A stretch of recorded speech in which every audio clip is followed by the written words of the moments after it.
안녕하세요. 책 데이트 시간입니다. 오늘 소개해드릴 책은 미라클 일주일 지갑이라는 책입니다. 요코야마 미쓰아키 지음, 정세영 옮김, 리더스북에서 나온 책입니다. 이 책은 1만 명의 고객을 마이너스 인생에서 플러스로 바꿔준 기적의 습관에 대해서 알려주는 책입니다. 그 비밀은 바로 일주일 지갑에 달려 있는데요. 재테크의 시작을 일주일 지갑에서 시작하라고 조언하고 있습니다. 돈 버는 체질로 바꿔주는 일주일 지갑에 대해서 지금부터 알아보도록 하겠습니다. 일주일 지갑이란 바로 가계부 없이 지갑으로 간편하게 관리할 수 있다는 장점이 있습니다. 가계부를 꼬박꼬박 써서 돈의 흐름을 파악하는 게 효과적이지만요.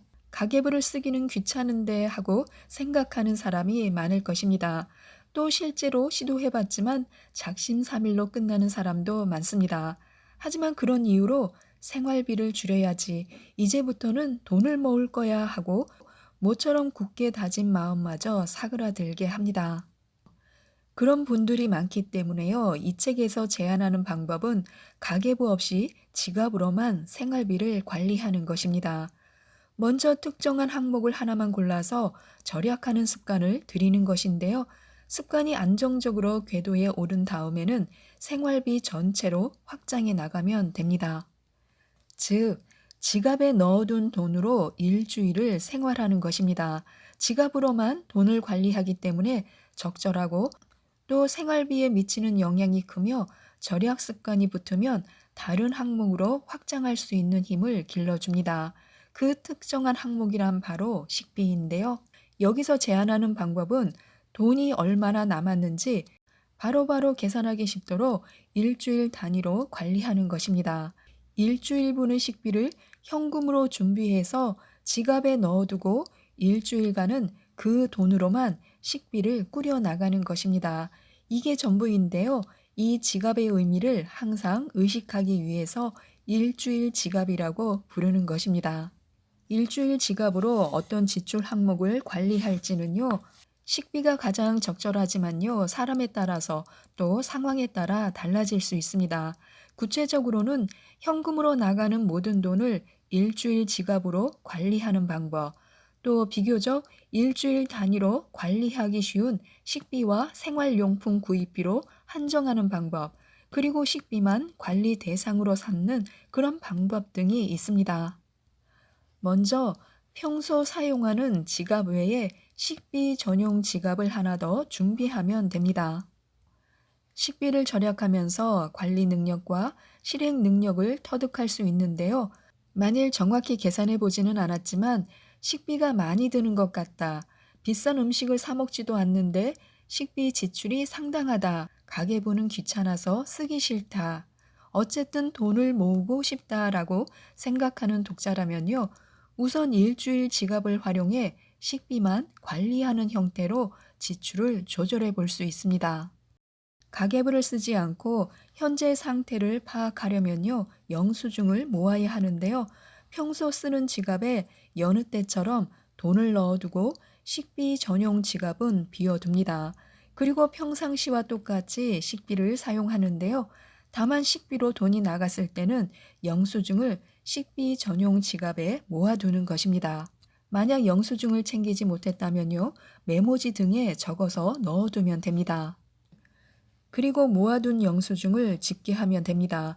영수증을 살펴보면서 계산하다 보면요, 이 비용이랑 저 비용을 줄이면 10만 원은 아낄 수 있겠는데 하며 절약할 수 있는 부분이 눈에 띄게 됩니다. 이렇게 현재 상태를 파악하면 적극적으로 행동한다라는 느낌이 들어서 긍정적인 효과를 내게 됩니다. 4주 동안 모아둔 식비 영수증을 집계해서 일주일치 식비의 평균을 산출했다면요. 앞으로 일주일간 쓸 식비의 예산을 잡아보는 것입니다. 기준을 얼마로 잡아야 할지는 각 가게의 평균 금액에 따라 다르겠지만요. 식비가 조금 과하다고 생각된다면요. 원래 쓰던 금액에서 20% 줄이기를 1단계 목표로 세우면 됩니다. 가령 원래는 일주일에 20만 원을 썼다면요. 일주일 지갑에 16만 원을 넣어두는 것입니다. 석 달쯤 실천해 보고 나서 조금 더 줄일 수 있겠다 싶어지면요. 16만 원에서 20%를 더 줄인 약 13만 원을 예산으로 잡으면 됩니다.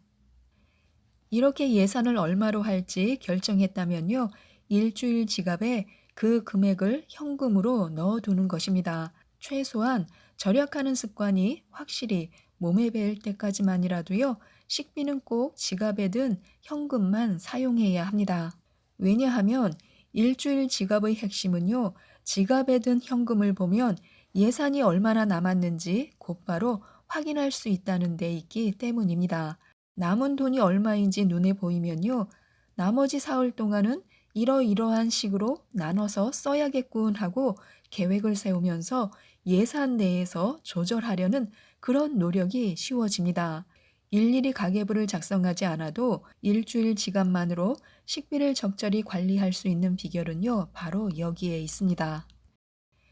일주일 지갑을 실천할 때 식비를 20%나 절감할 수 있다. 식비에서 줄인 20%를 저금할 수 있다라는 생각도 도움이 되지만요. 80%로 낮춘 예산을 전액 다 쓰겠다. 구입한 식재료는 남김없이 다 먹겠다라는 마음가짐도 아주 중요합니다. 예산을 다 쓰지 않고 매주 만 원씩 남겨서 비상금을 만들겠다는 목표를 세워서 즐거움을 찾는 사람도 있는데요. 다 쓰든 남기든 성취감을 얻을 수 있는지 없는지가 포인트입니다. 일주일 지갑의 큰 장점은요, 지갑만 열어보면 예산이 얼마나 남았는지 곧바로 확인할 수 있다는 점입니다. 지갑의 잔액과 남은 일자를 계산하면서 관리하다 보면요, 대부분은 예산에 맞춰 식비를 조절하는데 문제가 없습니다. 하지만 예상치 못한 지출이 연달아 생겨서 5일이나 6일째 되는 날에 돈이 바닥날 수도 있습니다. 그럴 때를 대비해서 한 달 단위의 식비를 보관하는 칸에 예비금으로 몇만 원을 넣어두는 방법이 있습니다. 다만 그 돈은 어디까지나 다음 주에 쓸 식비의 일부를 미리 당겨서 넣어둔 것이므로 만약 이번 주에 예비금에서 돈을 쓰게 됐다면요. 다음 주에는 이번 주에 불가피하게 당겨 쓴 금액만큼을 뺀 예산으로 식비를 꾸려가야 합니다. 힘들겠지만요. 절약을 다짐한 조심을 잊지 말고 엄격하게 계산해야 합니다. 당겨 쓴 돈을 다음 주 예산에서 제하지 않고 관대하게 예외의 틈을 마련하면요. 그동안의 노력은 물거품이 될 수 있습니다. 결국에는 야금야금 원래 쓰던 씀씀이로 되돌아가는 요요 현상을 초래할 수도 있습니다. 계획대로 실천해서 돈이 남았다면요. 곧바로 저금을 하든 따로 모아두는 것도 좋습니다. 일주일이 지나면요. 지난주에 쓴 돈이 남았더라도 지갑을 비우고 다음 주 예산을 채워 넣어 새로운 주를 시작해야 합니다. 만일 지난주에 예비금을 미리 썼다면요. 안타깝지만 그 금액을 제한 돈을 지갑에 넣어야 합니다. 돌아오는 일주일은 생활이 조금 빠듯하겠지만요. 어떻게든 절약할 아이디어를 내서 행동에 옮겨보는 것이 좋습니다. 새로운 절약 방법을 발견할 절호의 기회가 될 수도 있습니다. 또 이런 분도 계시다고 하는데요. 어느 가족은 돈 관리를 시작하면서 남편이 점심값을 용돈에서 지출하기로 했습니다. 그런데 아내가 도시락을 싸주면 남편이 자신의 용돈에서 2천 원을 아내에게 주기로 한 것입니다. 이 방법은 결과적으로 아내도 남편도 용돈이 늘기 때문에 둘 다 즐거워했다고 합니다. 융통성의 유무는요, 돈이 모이는 사람과 모이지 않는 사람의 큰 차이점이라고 할 수 있습니다. 생활용품 구입비든 휴대전화 사용료든 이것만은 꼭 필요하다고 고집하는 사람과 이게 없더라도 다른 것으로 대체할 수 있다고 생각하는 사람은요, 돈이 모이는 정도가 다르다고 합니다. 더욱이 집세나 교육비처럼 지출이 큰 부분에서는 사고의 차이에 따라 통장 잔고의 차이도 더더욱 벌어지는데요. 적정선에서 타협할 줄 아는 사람은 돈이 모인다고 합니다.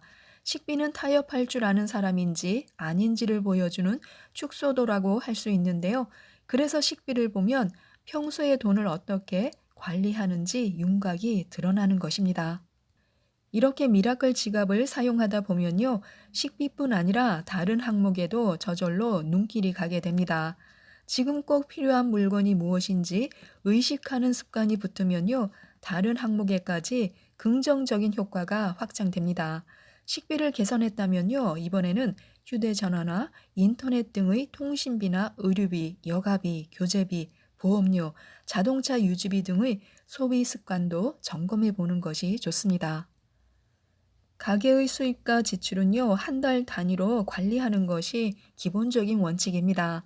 한 달 동안 나가는 지출은요, 모두 월 수입 내에서 해결하고, 나아가 지출을 줄여서 남은 돈을 매달 저금하는 흑자 구조를 만드는 것을 목표로 해야 합니다. 보너스는 예상하지 못했던 돈인데요.